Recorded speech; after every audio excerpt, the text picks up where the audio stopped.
And here we go. October 25th, last Friday of October. This is our Real Talk 101 episode 125. Inaanyayahan ko po kayo mamaya. Alas 8 ng gabi may live po ako. At lahat ho ng proceeds sa live ay i-donate ho natin sa biktima ng Bagyong Christine. So sana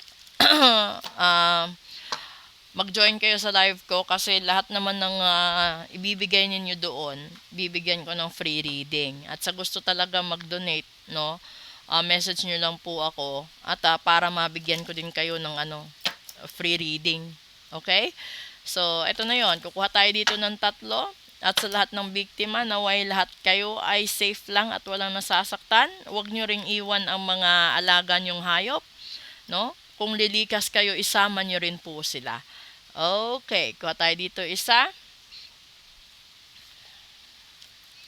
And this is the deer, gentleness. This is a reminder to be more gentle with yourself and others. And the grace, sensitivity, and gentleness of this spirit animal echoes the qualities brought forth when living from the heart. Diba? Kasi wala namang makakapantay kung yung ginagawa mo is taos-puso mong ginagawa. Kahit sa ritual, no? Kung magpaparitual ka, dapat taos-puso kang naniniwala na mangyayari lahat ng hinihiling mo at pinaparitual mo. Dahil kapag ikaw ay nagparitual, energy mo ang ginagamit ng mga katulad namin. Kaya dapat positive ka.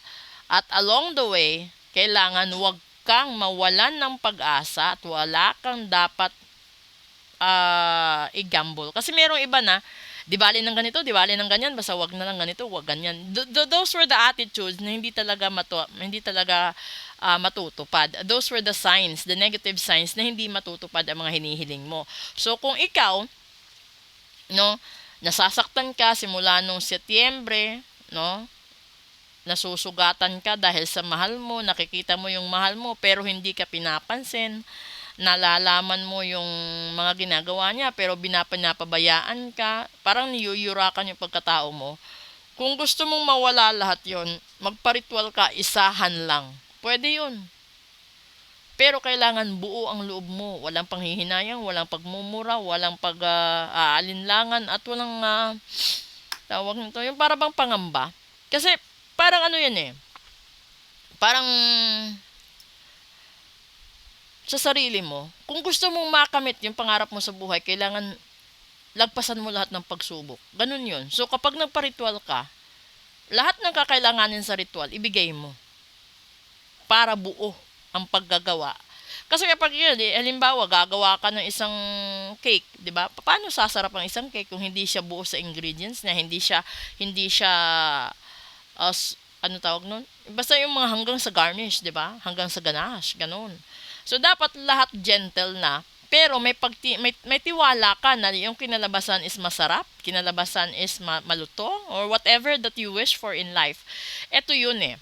You have to be gentle with yourself, but you have to focus right there and then. Kasi, yung unang Friday is November 1st. So, kailangan mong ipagawa ang ritual ngayon dahil undas yun. Baka imbes na ikaw yung magsindi, ikaw yung sindihan ng kandila kapag ginamit yun ng kalaban mo. So, yun na yun. Kung meron ka mang kalaban ngayon sa negosyo, sa pag-ibig, iparitual mo na. Lalong-lalo na kung ito'y kalaban mo sa hatian ng pera sa mana or may mga laban ka sa kaso, sa legal or sa legal na mga korte, ganun.